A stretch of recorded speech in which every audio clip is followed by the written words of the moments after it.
Good afternoon. Today we'll be looking at when a police officer may shoot at someone.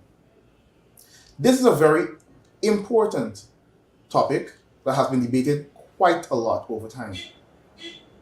Essentially, some persons believe that there are no guiding principles for this in Guyana. However, there is. As citizens of Guyana, we should know these guidelines and their exceptions so that we could scrutinize the actions and operations of the Guyana Police Force. Now, I will say from the onset that there is no specific legislation that lays down when a police officer can actually shoot at someone or fire their weapon. For this, we must seek guidance from the police force's standing orders and also from international best practices. In terms of the Guyana Police Force standing orders, these rules can be found in Standing Order 18 of the Guyana Police Force Standing Orders.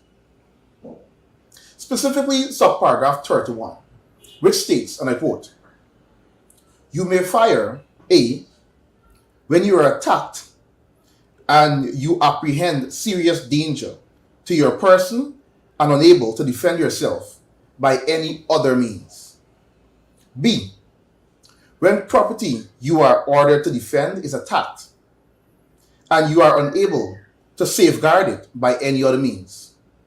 C, when an attack is made to rescue persons in lawful custody.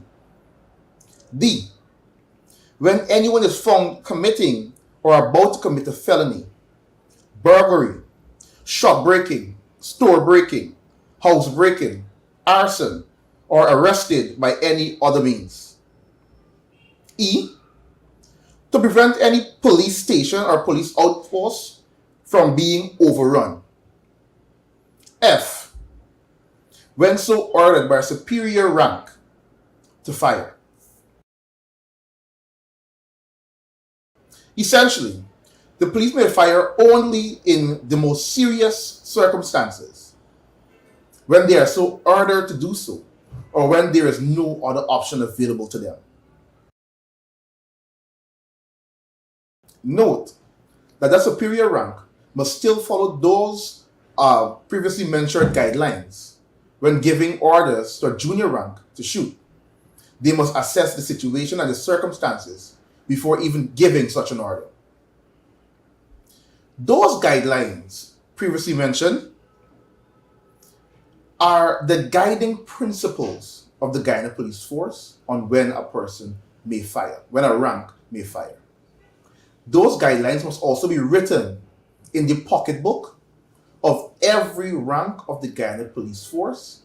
It must also be read to every rank who receives a firearm and is going out on duty every time they are receiving that firearm.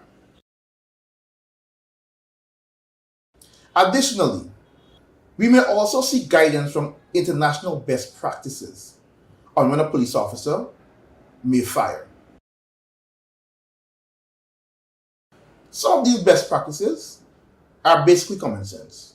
For example, not discharging a firearm from a moving vehicle, not firing across a busy highway or a busy public road, not firing at or into an occupied building, not firing in the direction of a crowd, not firing a weapon within 100 yards of a school, and not handling or firing a weapon while under the influence of alcohol. It is also very important to note that the use of force by the Guyana Police Force is also not the use of deadly force. Meaning that every time they shoot at a person does not mean they're shooting to kill that person. There are situations where they must only use their firearms to injure a person and not to kill them. For example, an unarmed suspect. To conclude, there are specific guidelines which highlights when a police officer may shoot. These guidelines are not specifically stated in any legislation, but in Guyana, it can be found in the Guyana Police Force Standing Orders.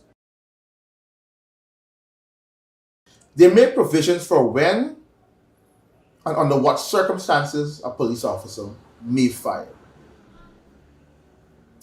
Those are essentially surrounding the most serious of situations when they are ordered to do so by a senior officer, somebody superior in rank, or when it is the only option available to them.